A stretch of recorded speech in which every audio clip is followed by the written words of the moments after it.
So ఈరోజు మనం శ్రీమద్ భాగవతం 5వ స్కందం 12వ అధ్యాయం చర్చించుకుంటాము. ఇందులో ముఖ్యంగా ఇప్పుడు మనము రాజా రఘుగుణ ఇంకా జడభరత్ వాళ్ళిద్దరి మధ్యలో జరిగే సంభాషణను మనం చర్చించుకుంటాము.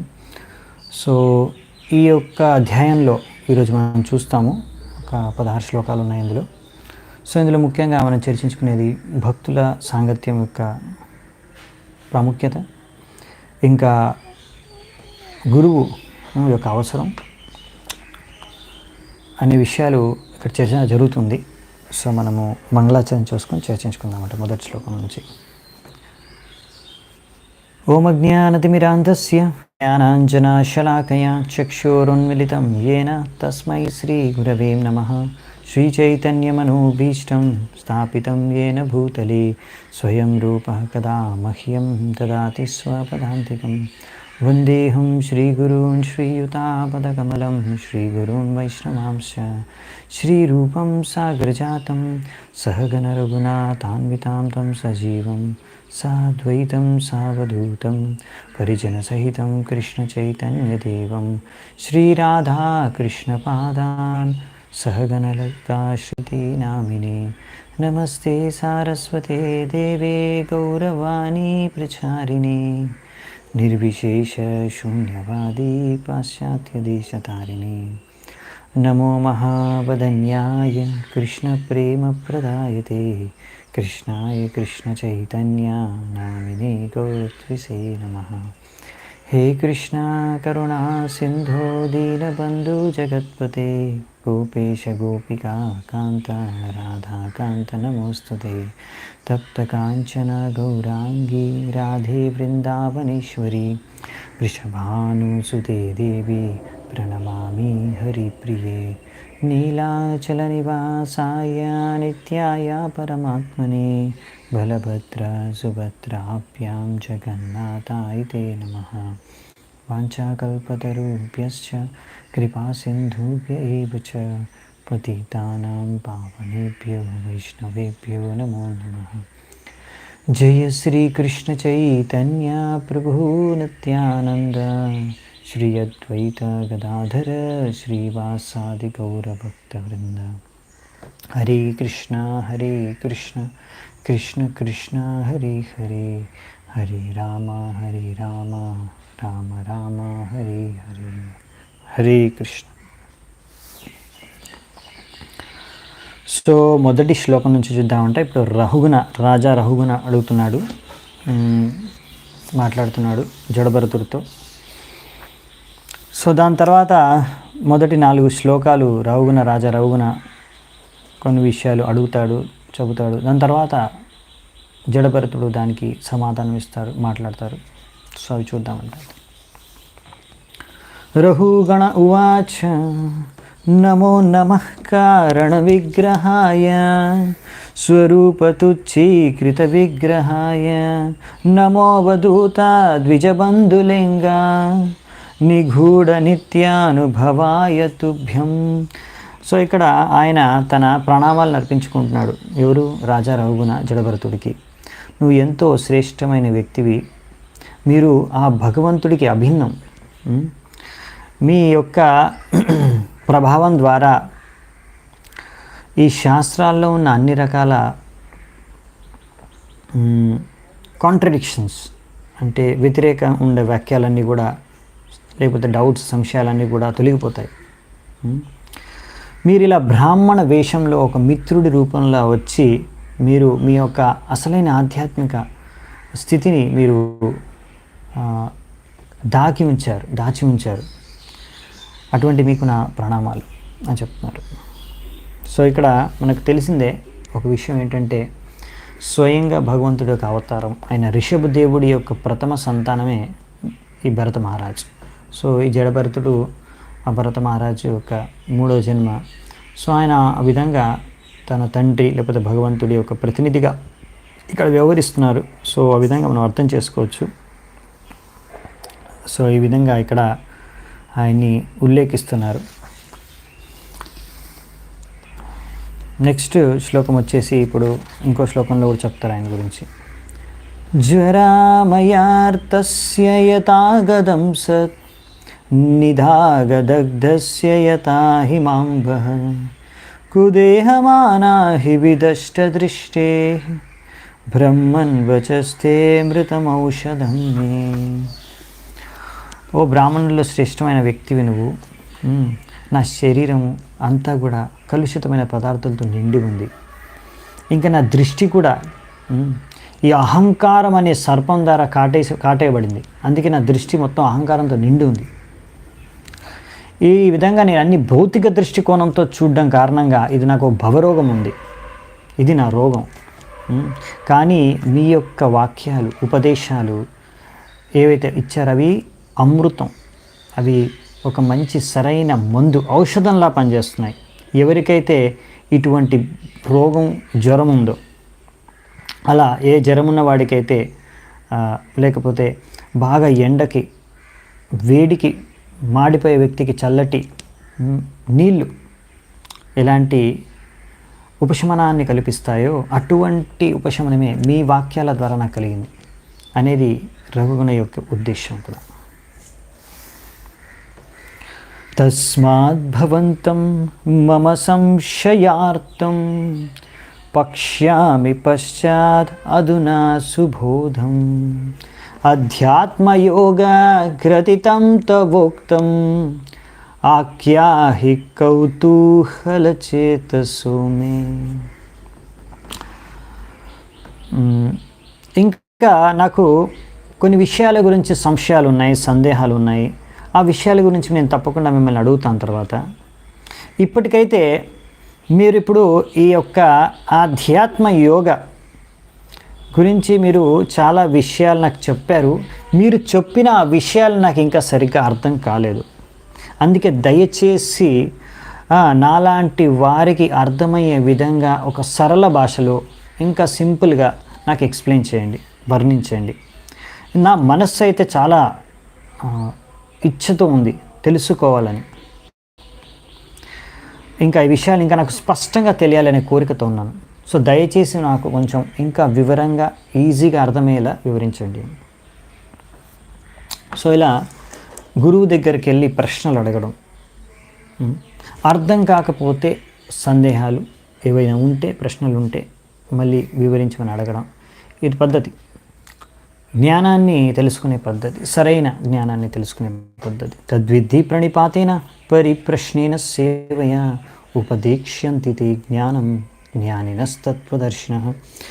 సో మనము ఇలా సరైన పద్ధతిలో వెళ్ళి మనము గురువు దగ్గర ప్రశ్నలు అడగాలి, అవునా?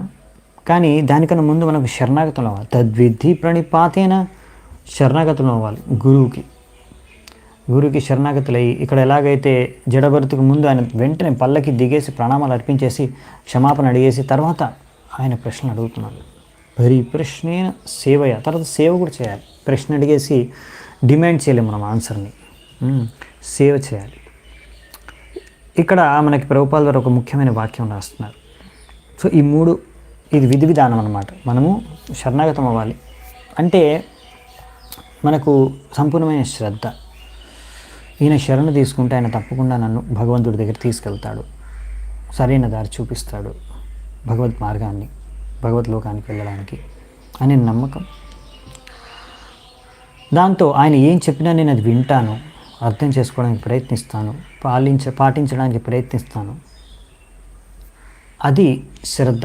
ఆ శ్రద్ధ దానికి ఉండడమే. అలా ఉండి మనం వెళ్తే శరణం కోసం గురువు దగ్గరికి, అప్పుడు మనం గురువుకి శరణాగతం అవ్వగలం. సో సరెండర్ అంటే ఏం లేదు, చాలా ఈ సింపుల్గా ఏంటంటే అర్థం చేసుకోవడానికి ఉన్న వాక్యాల్లో మనం గురువు దగ్గరికి వెళ్ళి ఆయన చెప్పింది మనం స్వీకరించి జీవితంలో పాటిస్తే అది గురువుని ఆశ్రయించడం, గురువు చరణాలని ఆశ్రయించడం. అంటే గురువు వాక్యాల్ని మనం పాటించడానికి రెడీ అయిపోయాం. నమ్మకం ఉంది మనకి, ఇప్పుడు గురువు చెప్పిన వాక్యాలు పాటిస్తే మనకు బాగా జరుగుతుంది. సో అప్పుడు మనం ప్రశ్నలు అడగాలి. దాని తర్వాత మనం సేవ చేసి గురువుని సంతుష్టిపరచాలి. గురువు మన సేవ ద్వారా సంతృప్తి చెందినప్పుడు ఆయన మనకు యోగ్యత ఉంది, ఈ విషయాలు అర్థం చేసుకోవడానికి క్షమత ఉంది, మనం యోగ్యమైన వ్యక్తులు అని అనుకున్నప్పుడు, ఆయన మన భక్తి ద్వారా, సాధన ద్వారా, సేవ ద్వారా ప్రసన్నుడైనప్పుడు ఆయన మనకి జవాబు ఇస్తారు. అప్పుడు అది మనకు సరిగ్గా అర్థమవుతుంది. అది విధి విధానం అన్నమాట. అప్పుడు మనకున్న సందేహాలు సంశయాలని తొలగిపోతాయి. కానీ ఒకవేళ ఇక ప్రభుపాల్ ద్వారా రాసిన ఏ challenging spirit before the spiritual master should be avoided if one is at all interested in learning the Vedic instructions in depth. మీరు లోతుగా వేదాల్లో శాస్త్రాల్లో ఉన్న విషయాల్ని మీరు నిజంగా అసలు అర్థం చేసుకోవాలనే ఉద్దేశం ఉంటే మీరు ఎప్పుడు కూడా గురువుగారిని ఛాలెంజింగ్ మూడ్ అంటే అసలు ఈయనకు తెలుసా లేదా, అసలు చెప్పగలడా లేడా, ఎంతుందో టెస్ట్ చేస్తాను అనే మూడ్లో కాదన్నమాట. అలాంటి మూడ్లో మీరు ప్రశ్నలు అడిగితే మీకు ఏమీ లాభం జరగదు. సో అలా సరైన పద్ధతి కాదన్నమాట, అది అడిగే పద్ధతి కాదు. సో ఇవన్నీ చెప్పాల్సి వస్తుంది జనాలకి. ఎందుకంటే ఇవాళ రేపు జనాలు స్కూల్లో చిన్నప్పటి నుంచి స్కూల్లో టీచర్ పైన కూడా రెస్పెక్ట్ లేదు. తద్వారా గురువుని, ఒక టీచర్ని రెస్పెక్ట్ చేయాలనే విషయం కూడా జనాలకి ఇవాళ రేపు సరిగ్గా తెలియదు. ఇంకా శరణాగతం అవడం అంటే వాళ్ళకి అర్థమే కాదు, ఎందుకు అనుకుంటారు. సో స్కూల్లో అలవాటు ఏంటంటే నేను డబ్బులు ఇచ్చేసి పెద్ద పెద్ద ఫీజులు కట్టేసి స్కూల్లో జాయిన్ చేస్తున్నాను కాబట్టి ఆ టీచర్కి స్కూల్ వాళ్ళు పెద్ద శాలరీ ఇస్తున్నారు కాబట్టి ఆ టీచరు చెప్పాల్సిందే, ఆయన బాధ్యుడు. ఎందుకంటే ఆయనకు డబ్బులు వస్తున్నాయి చెప్పడానికి, సో చెప్పాల్సిందే. ఆ శిష్యుడు అంటే ఆ స్టూడెంట్ కూడా అతనేమీ అక్కడ టీచర్కి ఏం శరణాగతం అవ్వట్లేదు. అతను ఏంటంటే నేను డబ్బులు కట్టాను, నాకు అతను చెప్పాల్సిందే, నేను ప్రశ్న అడిగితే నాకు చెప్పాల్సిందే, నేను డబ్బులు కడుతున్నాను అని అనుకుంటారు. సో అందుకనే ఈ మోడర్న్ ఎడ్యుకేషన్ సిస్టమ్ ద్వారా అసలు ఒక స్టూడెంటు సరైన జ్ఞానాన్ని పొందలేకపోతున్నాడు, టీచర్ సరైన జ్ఞానాన్ని ఇవ్వలేకపోతున్నాడు. సో అందుకనే ఈ విషయాన్ని మనం బాగా అర్థం చేసుకోవాలి. శాస్త్రాల్లోంచి ఏది సరైన పద్ధతి గురువుని ఆశ్రయించడం. స్కూల్లో టీచర్లా కాదనమాట గురువు అనేది, ఆధ్యాత్మిక గురువు అనేది చాలా డిఫరెన్స్ ఉంది. స్కూల్లో టీచర్కి, ప్రొఫెసర్కి, ఇంకా ఆధ్యాత్మిక గురువుకి వాళ్ళు కూడా జ్ఞానాన్ని ఇస్తున్నారు, భౌతిక జ్ఞానాన్ని డబ్బులు తీసుకొని. కానీ ఇక్కడ ఆధ్యాత్మిక గురువు ఏంటంటే మీకు ఆధ్యాత్మిక జ్ఞానాన్ని ప్రసాదిస్తారు. మీ యొక్క సేవ, మీ యొక్క సాధన, మీ యొక్క భక్తి శ్రద్ధను గమనించి. సో ముందు మిమ్మల్ని మీరు రుజువు చేసుకోవాలి. నేను నిజంగా శరణాగతుడిని అయ్యాను, గురువుగారిని నమ్ముతున్నాను, గురువుకి సేవ చేయడానికి సిద్ధంగా ఉన్నాను, గురువుగారి ఆజ్ఞ పాటించడానికి నేను సంసిద్ధంగా ఉన్నాను అని మీరు రుజువు చేసుకోవాలి. ముందు గురువుని సంతృప్తిపరచడానికి ప్రయత్నించాలి. ఎందుకు? యస్య ప్రసాదాత్ భగవత్ ప్రసాద. గురువు సంతృప్తి చెందితే భగవంతుడు సంతృప్తి చెందుతాడు. ఆ విషయం పైన మనకు శ్రద్ధ ఉండాలి, ప్రతిరోజు మంగళారతిలో పాడేయడం కాకుండా. సో అందుకని మనం ప్రభుపాద వారు ఇచ్చిన వాక్యాలని మనకి శ్రద్ధ ఉండాలి. ఎందుకు మనం ప్రభుపాద వారి పుస్తకాలు అంత సీరియస్గా చదవాలి? ఎందుకు ప్రభుపాద వారు ఇచ్చిన తాత్పర్యాలని అంత బాగా క్షుణ్ణంగా చదివి అర్థం చేసుకొని పాటించాలి? ఎందుకంటే ఇస్కాన్లో ఆయనే ముఖ్యమైన గురువు. ఆయన శిక్షల్ని ఇస్కాన్లో ప్రతి ఒక్కరూ పాటించాలి. సో తద్వారా మనం ఆయన శిక్షల్ని సరిగ్గా పాటించి ఆయన్ని సంతృప్తిపరచగలిగితే మనం భగవంతుడిని సంతృప్తిపరచవచ్చు. సో అలా ఆయన శిక్షణల్ని బాగా అనుసరించి ఎవరైతే జీవితంలో పాటించి అనుసరిస్తున్నారో సో వాళ్ళ సాంగత్యాన్ని మనం కోరుకోవాలి. సో ఇవన్నీ విషయాలు ఈరోజు మనం ఇంకా చర్చించుకుంటాం ముందు. సో ఇక్కడ ఇంకొక శ్లోకంతో ముగిస్తున్నారు రఘుగుణ. తర్వాత జడభరతుడు ఆయన వాక్యాలు సమాధానం మొదలు పెడతారు. యదాహ యోగేశ్వర దృశ్యమాణం క్రియాఫలం సద్వ్యవహారమూలం నహ్యంజసా తత్వవిమర్శనాయ భవానముస్మిన్ భ్రమతే మనో మే. సో ఇక్కడ ఆయన యోగేశ్వర అంటారు. ఎందుకంటే మీరు యోగా సిద్ధి అంతా తెలిసిన వాళ్ళు బ్రాహ్మణులు. సో మీరు అంటున్నారు ఇదంతా అలసట అనేది శరీరంకి కలుగుతుంది, కానీ అసలైతే ఇది మనము శరీరంతో మనం అనుకుంటాం, నేను శరీరం అనుకుంటాం, అందుకే నువ్వు కూడా అలసిపోతున్నావు అనుకుంటాం. కానీ యాక్చువల్లీ అయితే ఆత్మ అలసిపోదు. అలసట అనేది శరీరానికి. నేను ఈ శరీరంతో గుర్తింపు ఉంచుకున్నంత వరకే నీకు ఇలాంటివి, లేకపోతే అసలైతే అసలు అలసట అనేదే లేదు అని వింటా అంటున్నారు. కానీ ఇటువంటి ప్రశ్న ఇంకా సమాధానాల ద్వారా మనం పరం సత్యం గురించి అయితే సంపూర్ణంగా అర్థం చేసుకోలేకపోతున్నాము. అందుకని మీరు ఇలాంటి చేసిన వాక్యం ద్వారా నా మనసు ఇంకా విచలితం అయిపోయింది. సో బేసికల్లీ ఆయన ముందే చెప్పేస్తాడు, నాకు అర్థం కావట్లేదు, మీరు చెప్పిన విషయాలు నాకు సంపూర్ణంగా అర్థం కాలేదు. సో ఇంకా ఆయన డౌట్ అలాగే ఉండిపోయింది. ఇంకా అంటే కొంచెం క్లియర్ అయింది, ఇంకా కొంచెం క్లియర్ అవ్వలేదు రహుగుణది. సో ఇప్పుడు మరి జడభరతుడు ఏం చెప్తారో చూద్దామంట.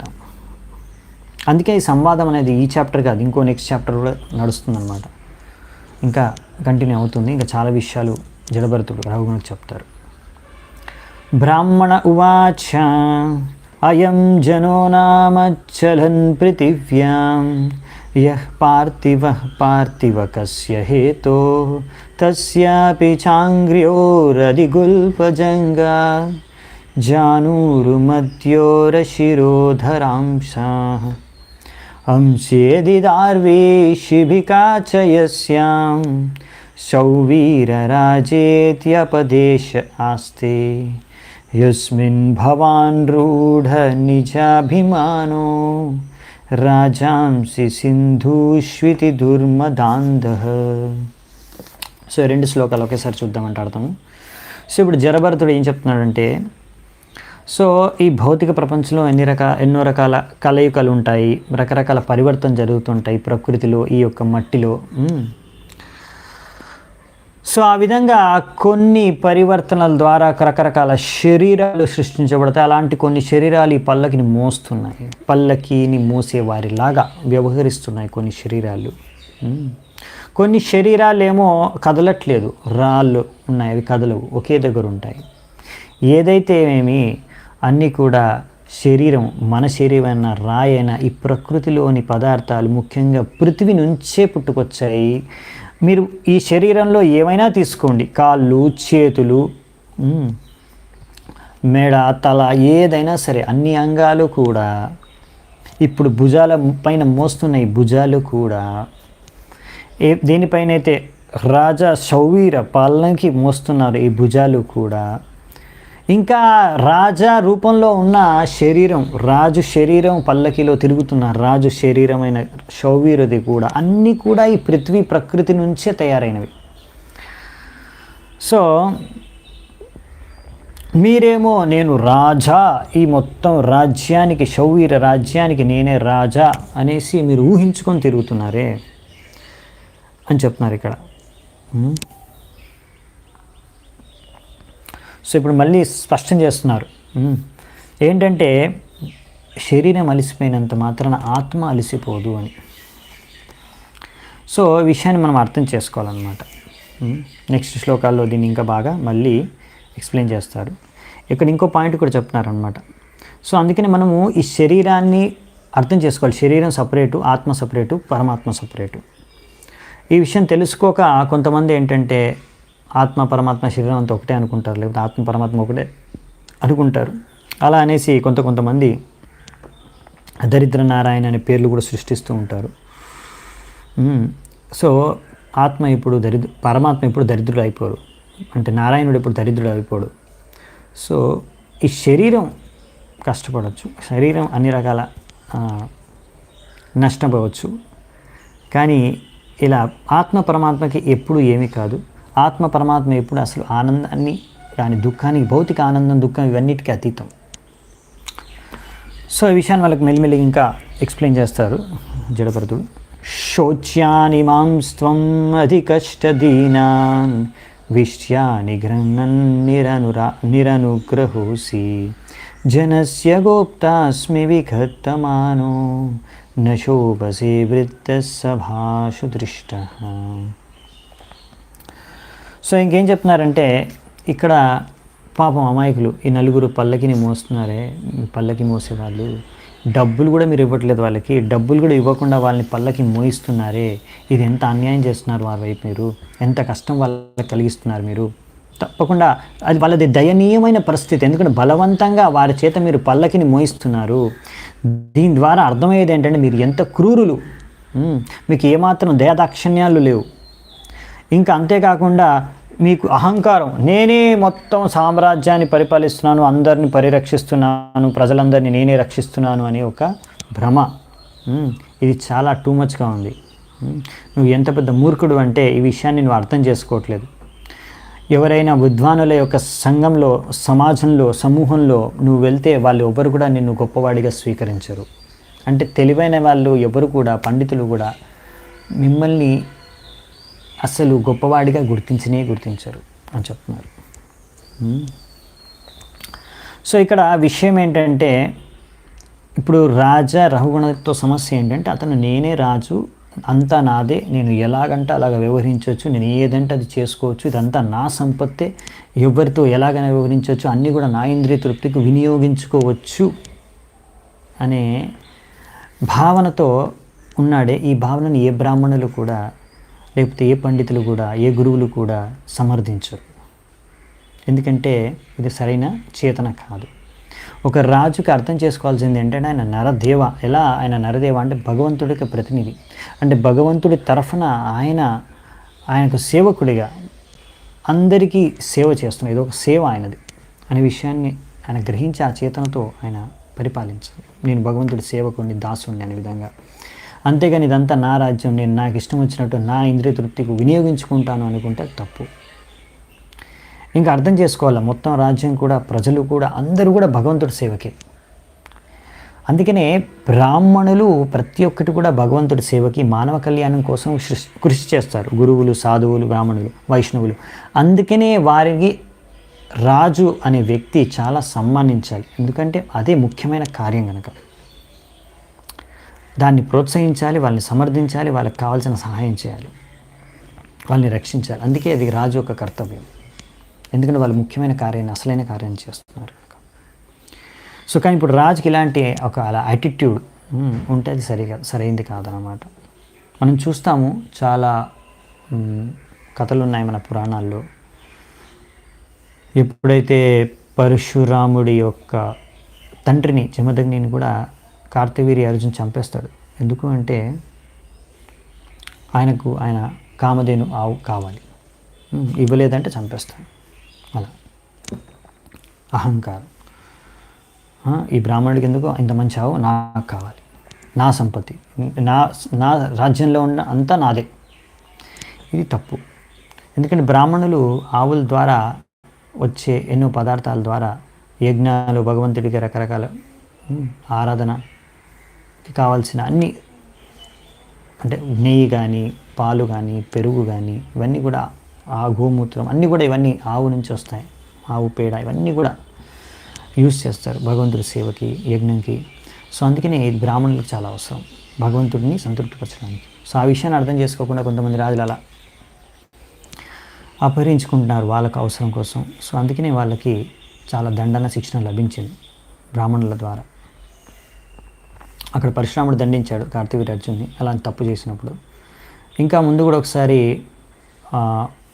ఒక దస్య వసు, 8 వసువులు ఒకరు, ఆయన భార్య ప్రేరేపించడంతో ఆయన కూడా వెళ్ళి వశిష్ఠుల వారి కామధేను సురభి ఆవుని తీసుకెళ్లాలనుకున్నారు. అప్పుడు ఆయనకు కూడా శ్రాపం కలిగింది వశిష్ఠుల ద్వారా. తద్వారా ఆయన మళ్ళీ నెక్స్ట్ జన్మలో భీష్ముడిగా జన్మించాడు. లేకపోతే మన వశిష్ఠులతో పాటే అదే సేమ్ ఆవుకి మళ్ళీ విశ్వామిత్రముని, ఆయన కూడా ముందు క్షత్రియ రాజుగా ఉన్నప్పుడు ఆయన కూడా వచ్చి ఆతిథ్యంకి ముగ్ధుడైపోయి వశిష్ఠులకి కారణం తెలుసుకొని, నాకు ఆ సురభి ఆవు కావాలి, కామధేను ఆవు కావాలి, నాకు కూడా, నేను తీసుకెళ్ళిపోతాను, ఎంతో బలవంతంగా తీసుకెళ్ళడానికి ప్రయత్నించారు. తర్వాత వశిష్ఠులు ఆయనకు మంచి గుణపాఠం నేర్పించారు. సో అందుకే ఇలాంటి అహంకారం ఎవరు, ఏ బ్రాహ్మణులు కూడా, పండితులు కూడా, గురువులు కూడా సమర్థించరు. అదే ఇక్కడ జడభరతుడు రఘుగుణకు చెప్తున్నాడు అన్నమాట. కలియుగంలో ఇలాంటి వాళ్ళే రాజ్యాన్ని పరిపాలిస్తారు. నాయకులు, రాజకీయ నేతలు వీళ్ళందరూ దోచుకుంటారు ప్రజల్ని అని కలియుగంలో ఇలాంటి నాయకులే చాలామంది ఉంటారనేసి అందరూ దొంగలు, బందిపోట్లు అన్నమాట. దొంగతనం చేసుకునేవాళ్ళు అందరూ ఎక్కడ ఏం దొరికితే ప్రజల నుంచి లాగేసుకుంటారు రకరకాల రూపాల్లో. ఇది కలియుగంలో జరుగుతుందని భాగవతంలో రాశారు. ఓకే, సో నెక్స్ట్ 8వ శ్లోకం చూద్దామంట. యదాక్షితావేవ చరాచరస్య విదామనిష్టాం ప్రభవం చ నిత్యం తన్నామదోన్యద్ వ్యవహారమూలం నిరూప్యతాం సత్ క్రియయానుమేయం. ఇప్పుడు ఏం చెప్తున్నారంటే, అందరం కూడా రకరకాల శరీరాల్లో ఉన్న అందరం జీవాత్మలమే. కొన్ని జీవాత్మలు కొన్ని శరీరాల్లో కదులుతున్నాయి, కొన్ని శరీరాల్లో కదలటం లేదు. సో మనం అందరం కూడా ఈ శరీరాల్లో ఒక సమయంలో ఈ సృష్టిలో జన్మిస్తాము, కొంత సమయం ఉంటాము, తర్వాత శరీరాలు నశించిపోతాయి. మళ్ళీ శరీరం అనేది మొత్తం కూడా మళ్ళీ పృథ్వీలో కలిసిపోతుంది. ఈ మట్టిలోనే పుట్టాము, మట్టిలోనే కలిసిపోతాము, అదే విషయం చెప్తాను అన్నమాట. సో అందుకనే మన శరీరాలు అన్నీ కూడా ఈ పృథివీ, ఈ మట్టిలో పుట్టినవే. ఈ మట్టి విభిన్న రకాలుగా ఈ శరీరాల రూపాలు ధరించింది. సో ఇవన్నీ కూడా ఈ మట్టిలోంచే పెరిగాయి, మళ్ళీ మట్టిలోనే కరిగిపోతాయి. ఇంకా చెప్పాలంటే మనది ఈ శరీరం అంతా కూడా మట్టి, ఇంకేం లేదు ఈ పృథివీ. ఈ విషయాన్ని అందరూ కూడా గ్రహించాలి అని చెప్తున్నారు జడభరతుడు. కానీ మనము ఈ శరీరానికి భిన్న ఆత్మ. భగవంతుడు ఈ విషయాన్ని చెప్పారు, భిన్న ప్రకృతి అష్టత. నేను ఈ ఏవైతే ధాతువులు ఉన్నాయో ఇక్కడ పంచమహాభూతాలు, భూమిరపో నలో వాయురుకం, అహంకారం, మనస్సు, బుద్ధి, మనోబుద్ధి, అహంకారం. సో ఈ మూడు ఉన్నాయి మొత్తం. పంచమహాభూతాలు 3, మొత్తం 8. 3 సూక్ష్మ తత్వాలు, మొత్తం 8 కలిపి ఇవన్నీ కూడా ఈ బహిరంగ శక్తి, భౌతిక ప్రకృతి, ఈ 8 ద్వారా సృష్టించబడి ఉన్నాయి. సో మన శరీరం కూడా వీటి ద్వారానే సృష్టించబడుతుంది. ముఖ్యంగా ఈ శరీరం ఏదైతే నశించిపోతుందో, ఈ పంచమహాభూతాలు అయిన ఈ యొక్క పృథ్వీ లేకపోతే ఈ ప్రకృతిలో ఉన్న వాటి నుంచి తయారవుతుంది. ఇంకా పృథివీ పైన ఏంటంటే అన్ని శరీరాల్లో ముఖ్యమైన ఒక ఎలిమెంట్ ఏంటంటే పృథివీ, ఎర్త్. సో అందుకనే ఇవన్నీ నశించిపోయినా కానీ మనలో ఉన్న ఆత్మ కానీ పరమాత్మ కానీ అవి ఎప్పుడు నశించిపోవు, ఇవి సపరేట్. సో అందుకనే ఇదంతా ఇప్పుడు భగవంతుడు 2 రకాల శక్తులు ఉన్నాయి. అంతరంగ శక్తి, బహిరంగ శక్తి, లేకపోతే చిన్మయ శక్తి, భౌతిక శక్తి. సో జడ వస్తువు, చిన్మయ వస్తువు, ఆధ్యాత్మిక వస్తువు. సో ఆధ్యాత్మిక శక్తి, మనం ఆధ్యాత్మిక శక్తిలో భాగం ఆత్మ, పరమాత్మ అంటే ఆత్మ, ఇంకా మిగతా అన్ని ఆత్మలు కూడా. సో ఈ యొక్క భౌతిక పదార్థాలు ఏవైనా ఉన్నాయనుకోండి, మరి అవి కూడా భగవంతుడి సేవలో ఒకవేళ మనం నియుక్తపరిస్తే అప్పుడు అది కూడా ఆధ్యాత్మికంగా మారిపోతుంది. అన్నీ భగవంతుడి నుంచే వచ్చాయి కనుక భగవంతుడి సేవలో ఏవైతే మనం పెట్టేస్తామో అది ఆధ్యాత్మికంగా, మన శరీరమే కానివ్వండి, లేకపోతే ఏ వస్తువులైనా కానివ్వండి. ఎలాగైతే ఒక ఐరన్ రాడ్ని తీసుకొని మీరు మంటలో పెట్టారనుకోండి, చాలాసేపు మంటలో కాలిన తర్వాత ఐరన్ రాడ్ ఎర్రగా అయిపోతుంది అనమాట. అప్పుడు దానికి టచ్ చేస్తే మీ చెయ్యి కాలుతుంది, అంటే అది కూడా మంటలాగానే వ్యవహరిస్తుంది. అంటే మంటలో ఉండి ఐరన్ రాడ్లు కూడా మంటలాగా అయిపోయింది అనమాట, అగ్నిలాగా అయిపోయింది. అలాగే మనం కూడా భగవంతుడి సేవ చేసి భగవంతుడి సేవలో యుక్తమైపోయి మన శరీరం కూడా చిన్మయం అయిపోతుంది, ఆధ్యాత్మికం అయిపోతుంది. సో అది విషయాన్ని మనం అర్థం చేసుకోవాలన్నమాట. సో అందుకని మనం అర్థం చేసుకోవాల్సింది ఈ విషయాన్ని. అన్నిటికీ మూల కారణం ఎవరు? భగవంతుడు.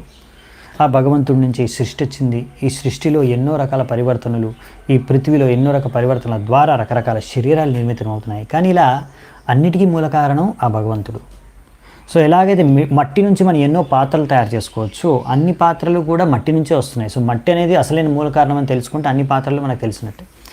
అలాగే మట్టి నుంచి ఎన్ని తయారవుతాయో అని తెలుసుకోవచ్చు. అలాగే మనం భగవంతుడే మూల కారణం అనే విషయాన్ని గ్రహిస్తే మనం సపరేట్గా ఇంకా వేరే భౌతిక విషయాల గురించి పెద్దగా లోతుగా వెళ్ళాల్సిన అవసరం లేదు. సపరేట్గా మనం అన్నీ కూడా కృష్ణుడి నుంచే ఉత్పన్నమవుతున్నాయనే విషయాన్ని గ్రహించగలిగితే చాలు. అంత జ్ఞానం సరైన జ్ఞానం ఉన్నట్టే మనకి. అందుకనే వేదైశ్చ సర్వేర్ అహమేవ వేద్యో వేదాంత కృత్వేద విధీయవచాహం. సో వేదాల సారం కృష్ణుని తెలుసుకోవాలి. అది తెలుసుకున్నారంటే అన్నీ తెలుసుకున్నట్టే, ఎందుకంటే అన్ని కృష్ణుడి నుంచే వస్తున్నాయి. ఆ విషయమే తెలుసుకోవాలి మనం ముందు. ఏవం నిరుక్తం క్షితిశబ్దవృత్తం అసన్నిధానాత్ పరమాణవోయే అవిద్యయా మనసా కల్పితాస్తే యేషాం సమూహేన కృతో విశేషః. సో ఎవరైనా అనొచ్చిలా అన్ని రకరకాల ఈ వెరైటీస్ మనం చూస్తున్నాం ఈ ప్రకృతిలో, అవన్నీ కూడా ఈ పృథ్వీ నుంచి కదా వచ్చేది. అవును, ఈ పృథ్వీ నుంచి వస్తుంది, కానీ అసలు ఈ పృథ్వీ కూడా శాశ్వతం కాదు. అవునా, కొంత సమయం తర్వాత ప్రళయంలో అంత పృథ్వీ కూడా నాశనం అయిపోతుంది. సో ఒక విధంగా చెప్పాలంటే ఈ పృథివీ కూడా అసలైన కారణం కాదు. అందుకనే ఈ పృథివీ అన్ని, కొంతమంది అంటారు ఈ పృథ్వీలో అన్నింటిలో అటామిక్ పార్టికల్స్, అవునా, ఈ పృథ్వీలో కూడా ఎన్నో యాటమ్స్ ఉన్నాయి, పరమాణులతో నిర్మితమైంది. కానీ ఈ పరమాణు పదార్థాలు కూడా పర్మనెంట్ కాదు. కొంతమంది అంటారు ఇలా, కొంతమంది అటామిక్ థియరీ అంటే అన్ని యాటమ్ నుంచే సృష్టించాయి, అంత ఈ సృష్టి అంతా కూడా యాటమ్స్ నుంచి తయారైంది. కానీ అది సత్యం కాదు. ఎందుకంటే ఈ యాటమ్స్, మాలిక్యూల్స్ ఇవన్నీ కలిసే మామూలుగా సృష్టి, జీవనం, లైఫ్ అంతా కూడా, యూనివర్స్ అంతా కూడా యాటమ్స్ నుంచే వచ్చింది. యాటంలో మళ్ళీ ప్రోటాన్, న్యూట్రాన్ ఉంటాయి. ఇవే వీటి నుంచి అంతా నిర్మితమైంది కనుక ఇవే మూల కారణం. కొంతమంది యాటము, ప్రోటాన్, న్యూట్రాన్ మూల కారణం అంటారు. సో కానీ ఇది తప్పుడు సిద్ధం. ఎందుకంటే ఆటం ఎక్కడి నుంచి వచ్చింది, దానికి మళ్ళీ ఆన్సర్ లేదనమాట. యాటం ఎక్కడి నుంచి వచ్చింది చెప్పలేరు. కానీ పెద్ద పెద్ద సిద్ధాంతాలు రాసేసి నోబెల్ ప్రైజులు కొట్టేసుకొని పెద్ద పెద్ద సైంటిస్ట్ లాగా చలామణి అవుతారు. అందుకనే ప్రభుపాల్ వీళ్ళని అందరినీ మూర్ఖులు అని చెప్పేది. సో అందుకే మనం ప్రశ్నించాలి. ఇలాంటి చెత్త సిద్ధాంతాలు తీసినప్పుడు అప్పుడు ప్రశ్నించాలి. మనం ప్రశ్నిస్తాం కదా, సాధువుల్ని, గురువుల్ని, ఆధ్యాత్మిక గురువుల్ని, భక్తుల్ని ప్రశ్నిస్తుంటాం ఛాలెంజింగ్ స్పిరిట్లో. కానీ స్కూల్లో, కాలేజీలో ఇలాంటి తప్పుడు సిద్ధాంతాలను మాత్రం స్వీకరించేస్తూ ఉంటాం. కరెక్ట్ అని. తప్పుడు సిద్ధాంతమే. యాటమ్ నుంచి అంత వచ్చింది. యాటమ్ ఎక్కడి నుంచి వచ్చింది? కొంతమంది అంటే డిఎన్ఏ నుంచి అంతా వచ్చేసింది. డిఎన్ఏ ఎక్కడి నుంచి వచ్చింది? ఎక్కడి నుంచి వచ్చింది? ఆ వేరే గ్రహం నుంచి. వేరే గ్రహం. ఆ వేరే గ్రహం ఎక్కడి నుంచి వచ్చింది? ఇవే థియరీలు, ఒక్కొక్కటి థియరీ అనమాట. ఒక్కొక్కటి తోచుకున్నారు చెప్తూ ఉంటాడు, ఒక్కొక్క థియరీ. రేపు ఇంకోటి చెప్తే ఇంకో థియరీ, వాడికి నోబెల్ ప్రైజ్ ఇచ్చేస్తారు. సో దేనికి ప్రూఫ్ లేదు. సరే నువ్వు చెప్తున్నావు సిద్ధాంతం, ప్రూఫ్ చేసి ఉంచు. అందుకే ప్రభుపాల్ వారు ఎన్నోసార్లు అనేవారు, మీకు అన్ని కెమికల్స్ ఇస్తాం, ఒక్క చీమను పుట్టించి చూపించు, ఒక చీమ తయారు చేసి చూపించు. ఒక్క చీమ, ఒక దోమ చీమను కూడా నువ్వు తయారు చేయలేవు, పెద్ద పెద్ద మాటలు మాట్లాడుతున్నావు. సృష్టి ఎలా జరిగింది, జీవనం ఎలా వచ్చింది పృథ్వీకి, ఏమీ రాదు చేయడానికి, ఎందుకు మాటలు, ఉట్టి మాటలు. అందుకే ప్రభుపాల్ ఎన్నోసార్లు ఛాలెంజ్ చేశారు, చేసి చూపించండి. దమ్ము ఉంటే నిజంగా మీరు సైంటిస్టులు అయితే, బాగా విజ్ఞానం తెలిసిన వాళ్ళైతే చేసి చూపించండి. ఈ రోజుకి కూడా చూపించలేకపోయారు. అందుకే ప్రభుపాల్ చచ్చిపోయిన వాడిని అన్ని కెమికల్ అయితే, మొత్తం యాటమే అయితే, సరే ఏ యాటమ్ మిస్ అయిందో, ఏ కెమికల్ మిస్ అయిందో మరి అది వేయండి, చచ్చిపోయినవాడు బతికొస్తాడు. అది తెలియదు. అది కనుక్కోవాలి, ఏ యాటమ్ మిస్ అయిందో, ఏ కెమికల్ మిస్ అయిందో కనుక్కోవాలి. మరి ఎందుకు, ఎలా చెప్తారు మీరు? ఇంకేమన్నా అంటే భవిష్యత్తులో, ఇప్పుడు అన్ని రీసెర్చ్ నడుస్తుంది, భవిష్యత్తులో అన్నీ అయిపోతాయి, అన్నీ కనుక్కుంటాం. మేము సృష్టిస్తాం, మనుషుల్నే సృష్టిస్తాం. ఎక్కడ సృష్టించారు? చీమ, దోమ కూడా సృష్టించలేకపోయారు. సో తీసుకోండి, కార్బన్, నైట్రోజన్, ఆక్సిజన్ అన్నీ తీసుకొని తయారు చేయండి. ఏం తయారు చేస్తారు చూస్తాం. ఏమీ తయారు చేయలేదు. సో అందుకనే వారికి మూల కారణం ఈ రోజుకి కూడా తెలియదు. సృష్టి యొక్క రహస్యం, సృష్టి ఎక్కడి నుంచి ఉత్పన్నమైంది, లైఫ్, జీవనం ఎక్కడి నుంచి ఉత్పన్నమైంది తెలియదు. ఈ రోజు కూడా అవి ప్రశ్నలే సైన్స్లో, దానికి సరైన సమాధానాలు లేవు. సో అందుకే ఇలాంటి థియరీస్, సిద్ధాంతాలు ఎవరైతే ప్రచురితం చేస్తున్నారో, ప్రచారం చేస్తున్నారో, తీస్తున్నారో, ఇవన్నీ ఇలాంటి వాళ్ళందరూ కూడా తెలివి తక్కువ వాళ్ళు.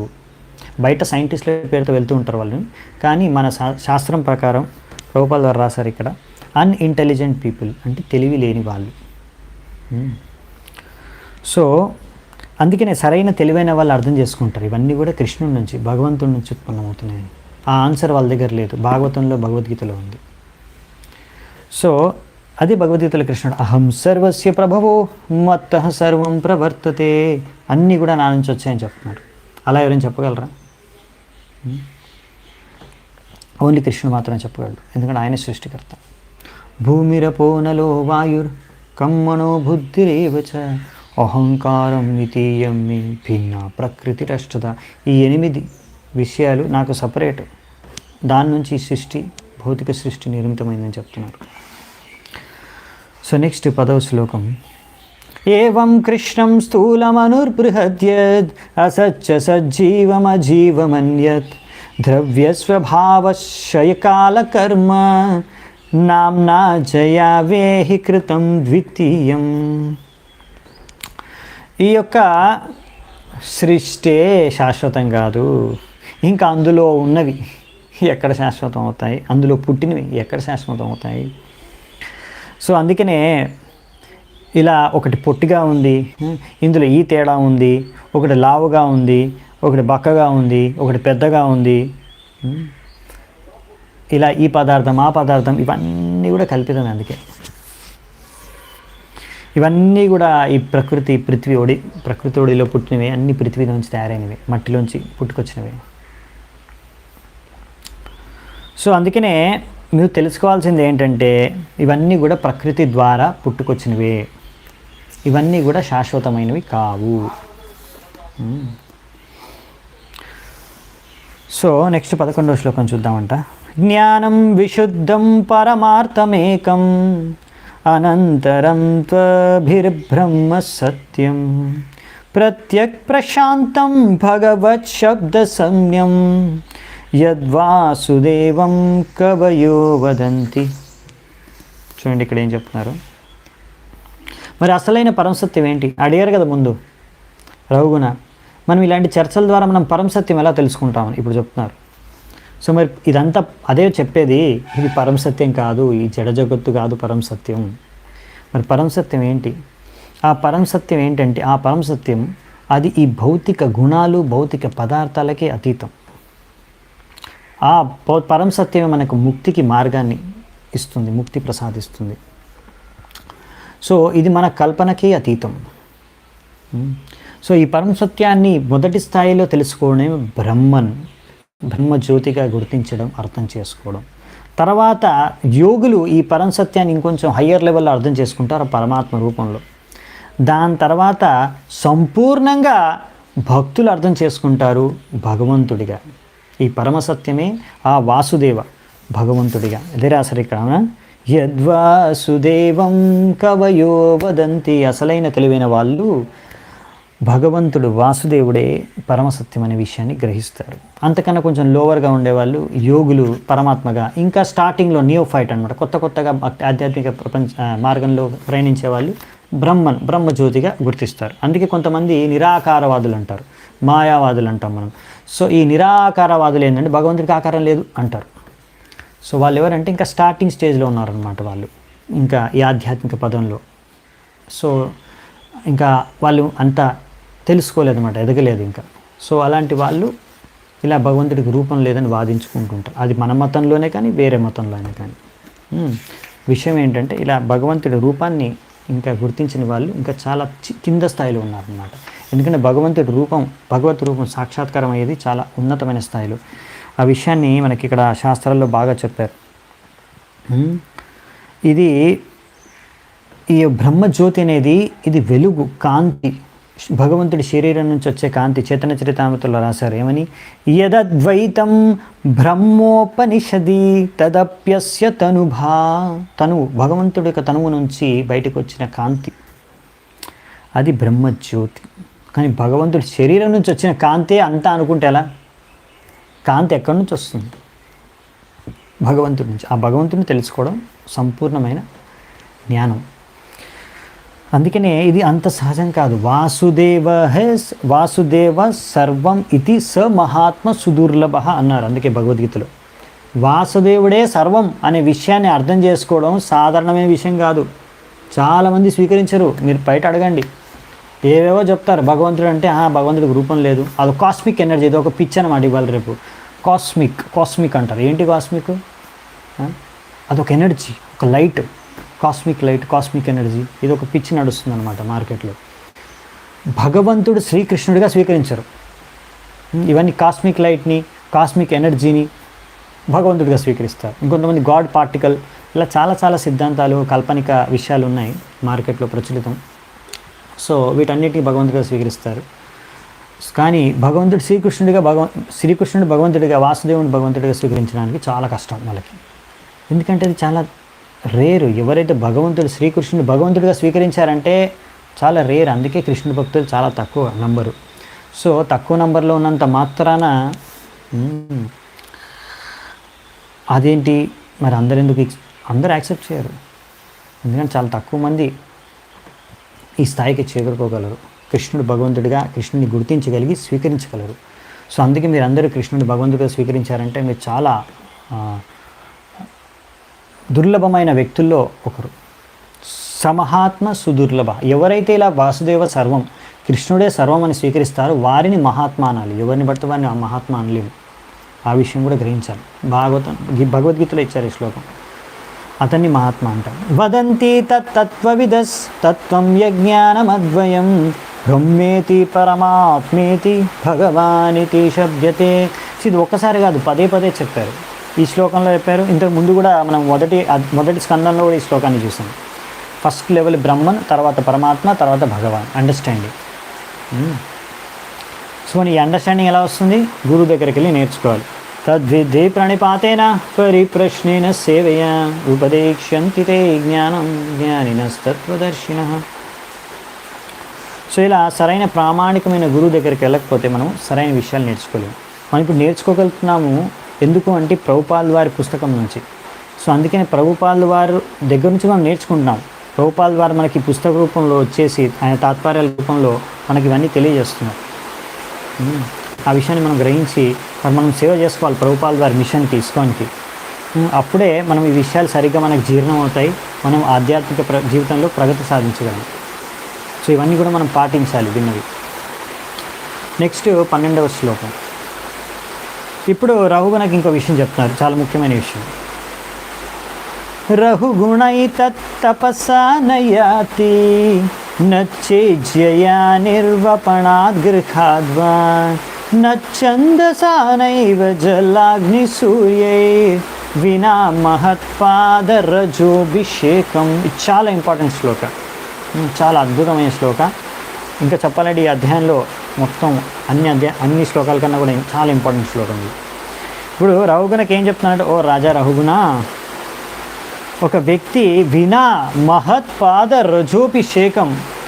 మహత్ అంటే మహాభక్తుల యొక్క పాదాల యొక్క రజ అంటే ధూళి, పాద ధూళి ద్వారా మనం అభిషేకము చేసుకోలేకపోతే మన చేతనని మనము అసలు ఎన్ని తపస్సులు చేసినా, ఎంత బ్రహ్మచర్య పాటించినా, గృహస్థ ధర్మాన్ని సరిగ్గా పాటించినా, వానప్రస్థ ధర్మాన్ని సరిగ్గా పాటించినా, సన్యాస ధర్మాన్ని సరిగ్గా పాటించినా, ఎన్నో రకరకాల తపస్సులు, చలికాలంలో ఎండాకాలంలో అన్ని రకాల తపస్సులు చేసినా, ఇంకా ఎన్ని రకాలుగా మీరు ప్రయత్నించిన భగవంతుడిని అర్థం చేసుకోవడానికి మీరు ఒకవేళ మీకు శుద్ధ భక్తుడి యొక్క కృప అనుగ్రహం లేకపోతే మీరు భగవంతుడిని ఏమాత్రం అర్థం చేసుకోలేరు.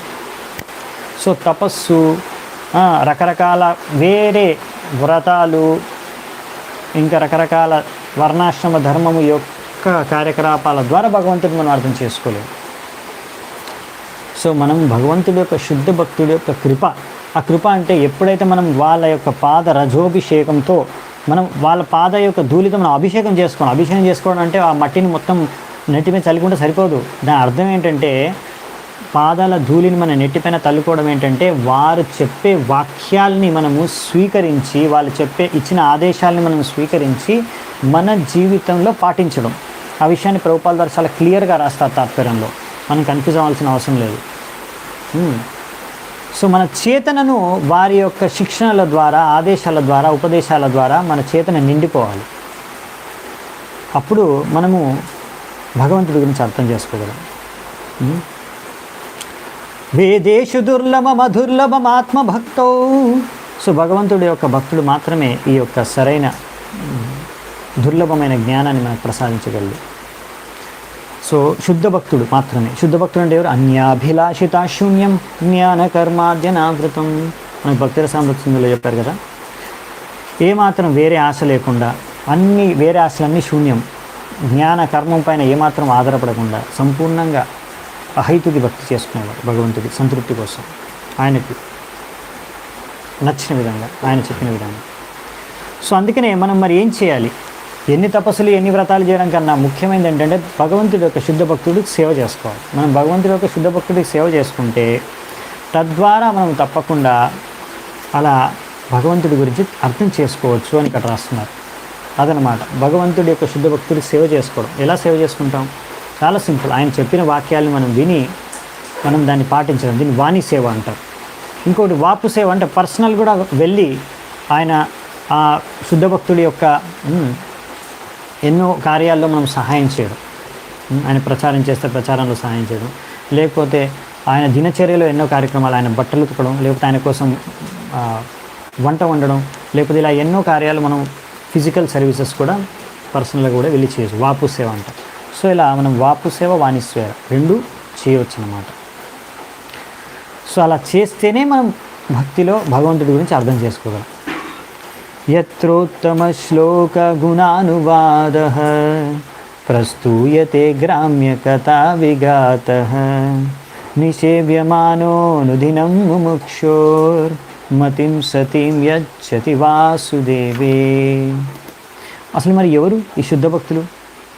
ఏ శుద్ధ భక్తుల యొక్క రజోభిషేకం ద్వారా మనం భగవంతుని అర్థం చేసుకోగలం? ఆ శుద్ధ భక్తుల్ని ఎలా గుర్తించడం అది ఇక్కడ చెప్తున్నారు. సో శుద్ధ భక్తుల యొక్క సమావేశంలో వాళ్ళు ఎప్పుడు కూడా ఈ పాలిటిక్స్, సోషియాలజీ అంటే రాజకీయాలు, సమాజంలో జరిగే ఎన్నో రకాల భౌతిక విషయాల గురించి చర్చించరు. వాళ్ళు శుద్ధ భక్తులు ఎప్పుడు కూడా భగవంతుడి యొక్క గుణరూపనామ మహిమల్ని చర్చించుకుంటారు, లేకపోతే భగవంతుడికి సంబంధించిన విషయాలే చర్చించుకుంటాడు, ఇంకా భగవంతుడిని ప్రశంసిస్తారు. సో ఈ విధమైన శుద్ధ భక్తుల సాంగత్యం మనకు కలిగితే, అంటే ఆ సాంగత్యంలో మనం ఎప్పుడు భగవంతుడి యొక్క గొప్పతనాన్ని, భగవంతుడి గుణరూప మహిమల్ని తెలుసుకుంటూ భగవంతుడి శిక్షణల్ని వింటూ ఉంటే తద్వారా ఏ వ్యక్తి అయినా సరే, ఏ వ్యక్తి అయితే ఇంకా బ్రహ్మజ్యోతిలో విలీనమైపోవాలనుకుంటున్నాడో అలాంటి వ్యక్తి కూడా ఆ యొక్క ఆలోచననే వదిలేసి భగవంతుడికి భక్తుడిగా మారి వాసుదేవుడి సేవలో యుక్తమైపోతాడు. ఇదన్నమాట. అందుకనే చైతన్య మహాప్రభు గ్రామ్య వార్తన కోహివే, గ్రామ్య వార్తలు వద్దు మనకి, బయట భౌతిక జగతం యొక్క న్యూస్ నాకు అవసరం లేదు అని చెప్తారు. సో అందుకనే ఈ ఇస్కాన్ కృష్ణ భావనామృత సంఘం, ఇది ISKCON international society for Krishna consciousness start చేసింది ఎందుకు? ప్రభుపాల్ వారు రాస్తున్నారు ఇక్కడ. ఉద్దేశం ఏంటి? 24 గంటలు భక్తుల్ని భగవంతుడి యొక్క సేవలో యుక్తం చేయడానికి, భగవంతుడి సేవ అంటే భగవంతుడి గుణగానం చేయడానికి.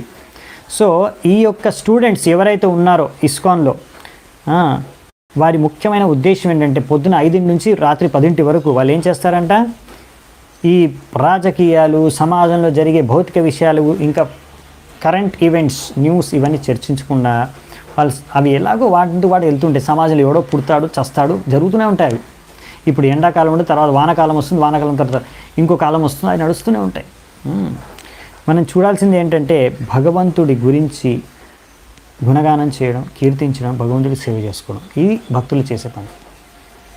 ఇందులోనే మొత్తం సమయాన్ని వెచ్చిస్తామంటే అలాంటి భక్తుల సాంగత్యం మనం పొందడానికి ప్రయత్నించాలి. అలాంటి భక్తులకు మనం సేవ చేసుకోవడానికి ప్రయత్నించాలి.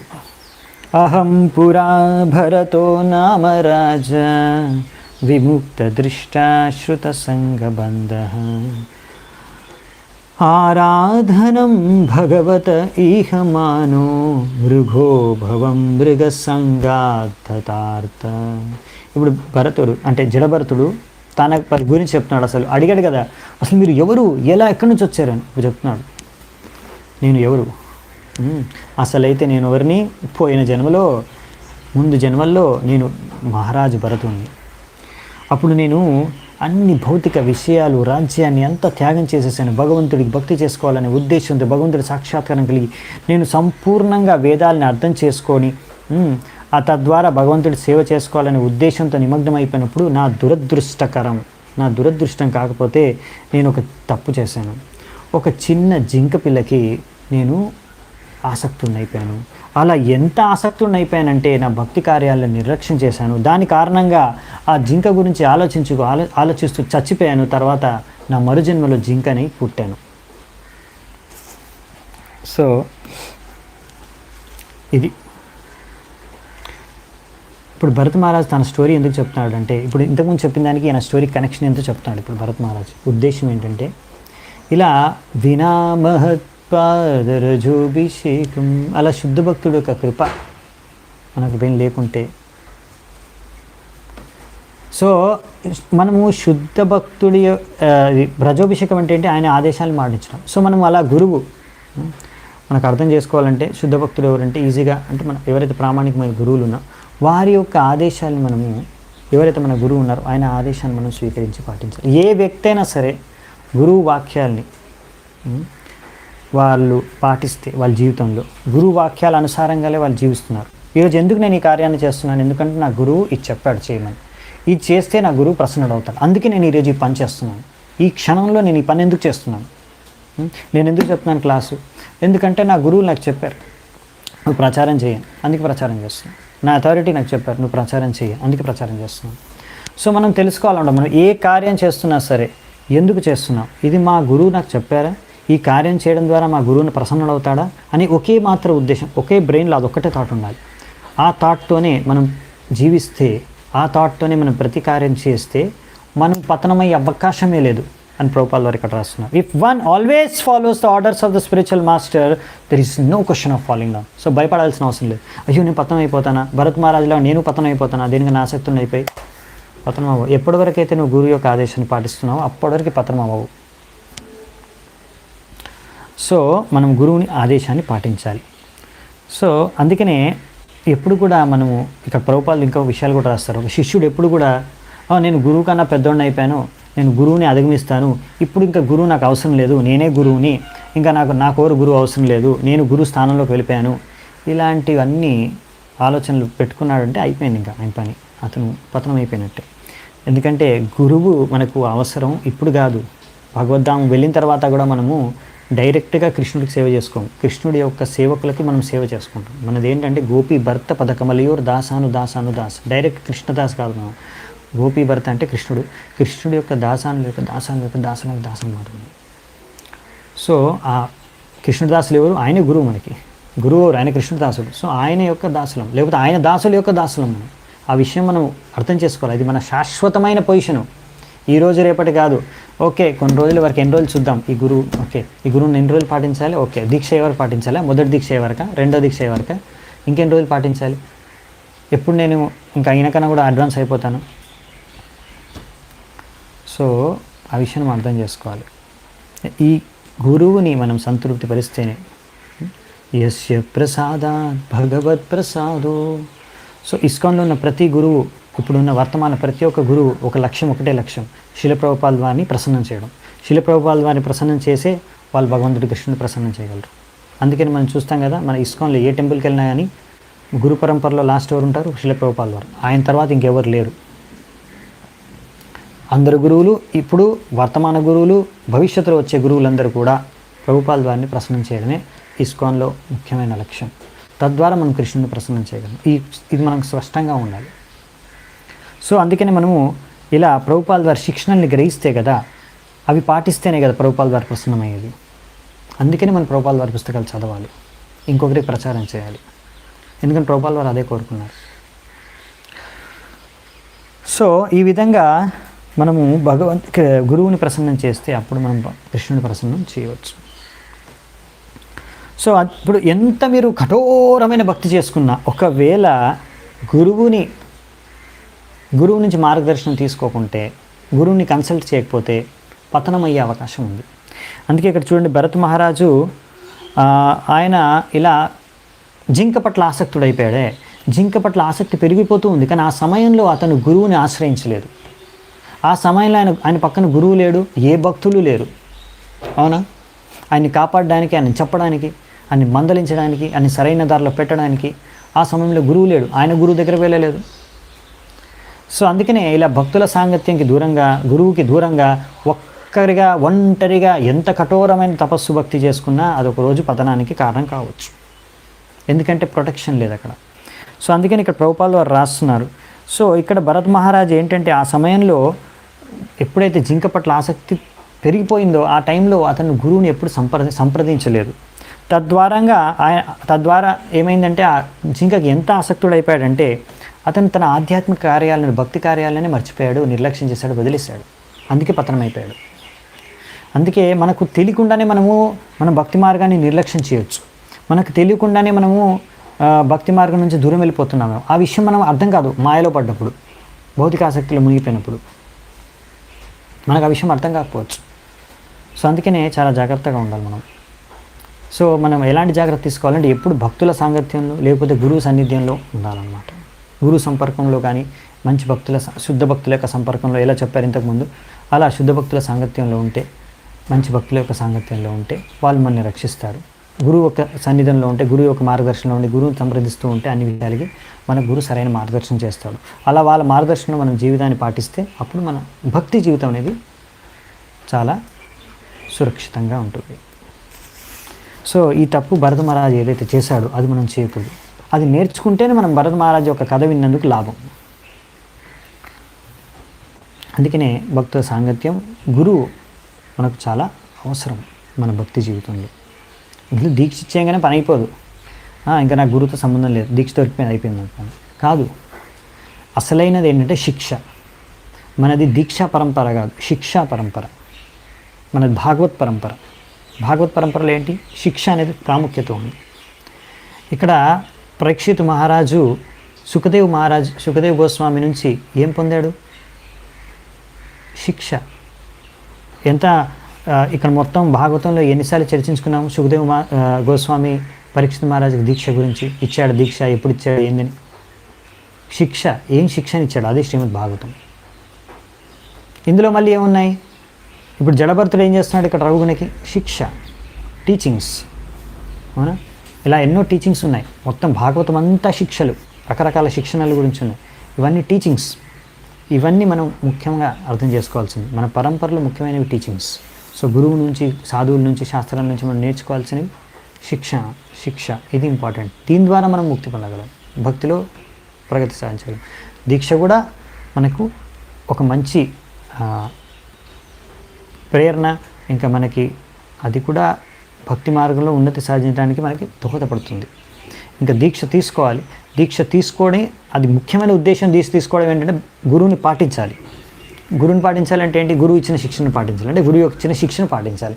అంటే దీక్ష ద్వారా మీరు ఇంకా బాగా శిక్షను గ్రహించాలి, ఇంకా బాగా శిక్షను స్వీకరించడానికి అది దోహదపడుతుంది.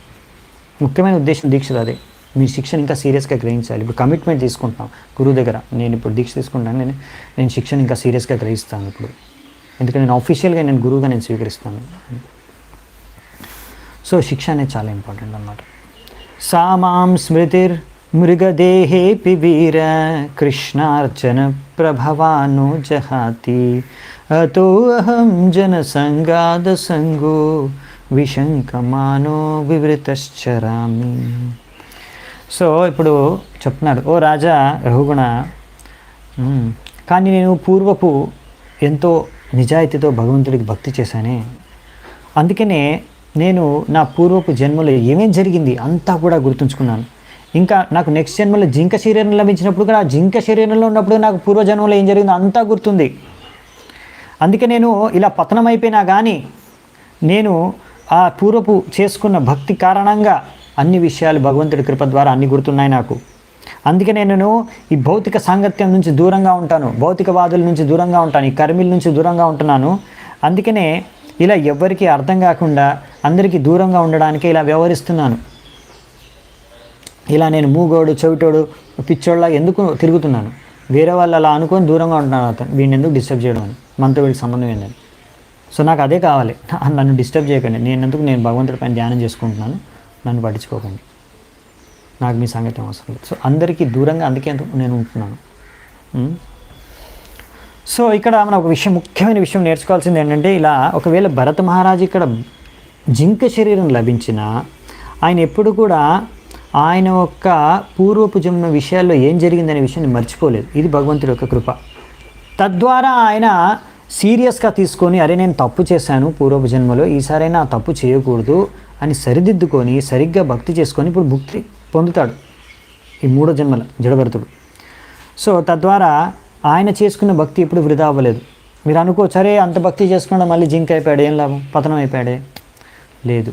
స్వల్పమపి యస్య ధర్మస్య త్రాయతే మహతో భయాత్ అని భగవద్గీతలో మీరు కొంచెం భక్తి చేసుకున్నా తప్పకుండా మీరు పెద్ద భయాన్ని నుంచి, ఆపద నుంచి బయటపడతారని. పెద్ద ఆపద భయం ఏంటి? కృష్ణుడిని మర్చిపోవడం, మళ్ళీ పశువుల శరీరాల్లో పొందడం. ఇక్కడ ఆయన పశువు శరీరం లభించినా కానీ, ఎందుకంటే అది కూడా భగవద్గీత ప్రిన్సిపల్. మళ్ళీ ఎం వాపి స్మరన్ భావం తెంతే కలేవరం. ఆయన మరి జింకను ఆలోచించుకుంటూ చచ్చిపోయినప్పుడు జింక శరీరం లభించాలి కదా, అది కూడా భగవద్గీత సిద్ధాంతం. సో రెండూ వ్యాలిడ్ అనమాట ఇక్కడ. అంటే భగవద్గీత ప్రకారం ఆయనకి జింక కూడా దొరికింది, కానీ భగవద్గీత ప్రకారం ఆయన పతనం కూడా అవ్వలేదు ఒక విధంగా. అంటే పతనం అయిపోయాడు, కానీ ఆయన చేసుకున్న భక్తిది వృధా అవ్వలేదు. దాని కారణంగా అతను ఇప్పుడు మళ్ళీ ముందుకు భక్తి చేసుకోవడానికి అది హెల్ప్ అవుతుంది. అక్కడి నుంచి అతను భక్తి చేసుకొని భగవద్ధామానికి వెళ్ళడానికి దోహదపడుతుంది. సో అందుకే మనం చేసుకున్న భక్తి ఎప్పుడు వృధా అవ్వదు, మనం ఎప్పుడు అది రక్షిస్తుంది. కానీ మనం ఎప్పుడు జాగ్రత్తగా ఉండాలి. జాగ్రత్త లేకపోతే ఇలా సమయం నష్టమవుతుంది, అంతే, డిలే అయిపోతుంది. ఒక్క జన్మలో కావాల్సింది 3 జన్మలు పట్టింది అంతే. సో అదే మనం కూడా నిర్లక్ష్యంగా ఉంటే మన పరిస్థితి అలాగే అవ్వచ్చు. ఒక జన్మలో, అందుకే ప్రభుపాలు అన్నారు, సరిగ్గా భక్తి చేసుకోండి, ఒక్క జన్మలో ఫినిష్ చేసేయండి, ఇంకో జన్మ గురించి ఆలోచించకండి. కొంతమంది అనుకుంటారు, ఇప్పుడు ఉన్నాను కానీ భక్తి చేసుకుంటాను, ఇప్పటికి చాలా భక్తి చేస్తాను, పర్లేదు, మిగతా పార్ట్ నెక్స్ట్ లైఫ్లో చేసుకోవచ్చు అని. అది తప్పు, అలా ఆలోచించకండి. తెలియదు నెక్స్ట్ లైఫ్లో ఏం పరిస్థితుల్లో ఉంటామో, ఎలా ఉంటుందో ఏంటో. సో అందుకని ఇప్పుడే సీరియస్గా భక్తి చేసుకోండి. తస్మా నరో సంగ సుసంగ జాత జ్ఞానాసినేహైవ వివృక్నమోహ హరిం తదీహ కథనశ్రుతాభ్యాం లబ్ధస్మృతిర్యాతి పారమాధ్వనః. ఈ విధంగా ఇప్పుడు మళ్ళీ అదే చెప్తున్నారు. సుసంగజాత, సుసంగ అంటే మంచి సాంగత్యం అవసరం. మంచి శుద్ధ భక్తుల సాంగత్యాన్ని గ్రహించు. మనము మంచి శుద్ధ భక్తుల సాంగత్యాన్ని గ్రహిస్తే అప్పుడు మనము ఎంతో చక్కగా వారి నుంచి సరైన జ్ఞానాన్ని పొంది, ఈ జ్ఞానం అనే ఖడ్గం ద్వారా ఈ మోహమాయను తెంచేయచ్చు, కోసేయచ్చు. తద్వారా ఈ భౌతిక జగత్తు నుంచి మనం ముక్తిని పొందవచ్చు. ఇలా సరైన భక్తుల యొక్క సాంగత్యం ద్వారా మనం ఎల్లప్పుడూ భగవంతుడి సేవలో యుక్తమై ఉండొచ్చు. ఎప్పుడు ఎలా భగవంతుడి సేవలో? శ్రవణం కీర్తన్ ఇహ కథన శ్రుతాభ్యాం. భగవంతుడి కథను ఎప్పుడు శ్రవణం చేసుకుంటూ కీర్తన చేసుకుంటూ ఉండొచ్చు. తద్వారా మళ్ళీ మర్చిపోయిన మన ఈ కృష్ణ భక్తిని, కృష్ణుడి యొక్క పైన ప్రేమని మనం పునర్జాగృతం చేసుకోవచ్చు. తద్వారా మనము ఈ జీవితంలోనే తిరిగి భగవద్ధామానికి వెళ్ళిపోవచ్చు. సో ఇది ముఖ్యమైన విషయం. ఫైనల్ కంక్లూజన్ ఏంటంటే, భక్తుల సాంగత్యం అనేది చాలా అవసరం మనకి. ఎందుకంటే భక్తుల సాంగత్యం, ఎటువంటి భక్తుల సాంగత్యం, ఏ భక్తుల సాంగత్యం ద్వారా మనం కృష్ణుడి గురించి వినగలుగుతాము, కృష్ణుడి గురించి గుణగానం చేయగలుగుతాము, కృష్ణుడి గురించి గుర్తించగలుగుతాము, కృష్ణుడి సేవలో యుక్తం అవ్వగలుగుతాము. అటువంటి భక్తుల యొక్క సాంగత్యం ద్వారా కృష్ణుడి యొక్క పైన ప్రేమ మనం హృదయంలో జాగృతం అవుతుందో. సో ఈ కృష్ణ భావనామృత ఉద్యమం యొక్క ముఖ్యమైన ఉద్దేశమే ఇది. అందరికీ ఇలాంటి ఒక ఛాన్స్ ఇవ్వడానికి, అందరికీ ఇలాంటి ఒక సువకాశం ఇవ్వడానికి, తద్వారా వాళ్ళందరూ కూడా భక్తి చేసుకొని మళ్ళీ భగవద్ధామానికి తిరిగి వెళ్ళడానికి. అందుకనే ఇక్కడ ఎవరైతే అందరికీ మేము ఇక్కడ ఆశ్రయం కల్పిస్తున్నాము, ఎవరైనా సీరియస్గా ఉన్నారనుకోండి, భక్తి చేసుకుని భగవద్ధామానికి వెళ్ళడమే నా ముఖ్యమైన లక్ష్యం, ఇంకా నాకేం అవసరం లేదు. అలాంటి వాళ్ళందరికీ మేము ఫెసిలిటీస్ వచ్చేయండి, మా టెంపుల్కి వచ్చేసేయండి, ఇస్కాన్ మందిరాలకు వచ్చేసేయండి, ఇక్కడే ఉండండి, మేము చెప్పిన విధంగా భగవంతుడికి సేవ చేసుకోండి. మీకు కావాల్సిన ఉండడానికి స్థలము, తినడానికి ప్రసాదము, జీవించడానికి కావాల్సిన వసతులు కల్పిస్తాము, మీరు ఇక్కడ వచ్చేసి భక్తి చేసుకోండి. ఈ భక్తి చేసుకొని ఈ జీవితంలోనే తిరిగి భగవద్ధామానికి వెళ్ళిపోండి అనేసి ప్రభుపాల్ వారు ఈ తాత్పర్యాన్ని ముగిస్తున్నారు. సో ప్రభుపాల్ వారు ఓపెన్ ఇన్విటేషన్ ఇచ్చేశారు అందరికీ, ఇంత ఓపెన్ ఇన్విటేషన్ ఇచ్చేశారు. సో భక్తి చేసుకోవడానికి మన ప్రభుపాల్ వారు ఇంత పెద్ద ఆశ్రయం ఇస్కాన్ సృష్టించారు. సో అందుకనే మనము ఈ యొక్క అవకాశాన్ని ఉపయోగించుకోవడానికి ప్రయత్నించాలి. సో చాలా చాలా ధన్యవాదాలు మీ అందరికీ ఎంతో ఓపిక విన్నందుకు. శ్రీల ప్రభుపాద్ కీ జై. హరే కృష్ణ మహామంత్ర की जय. श्रीमद् भागवतम की जय. समवेत गौर भक्त वृंद की जय. निताय गौर सीतनाथ प्रेमानंदे हरि हरि.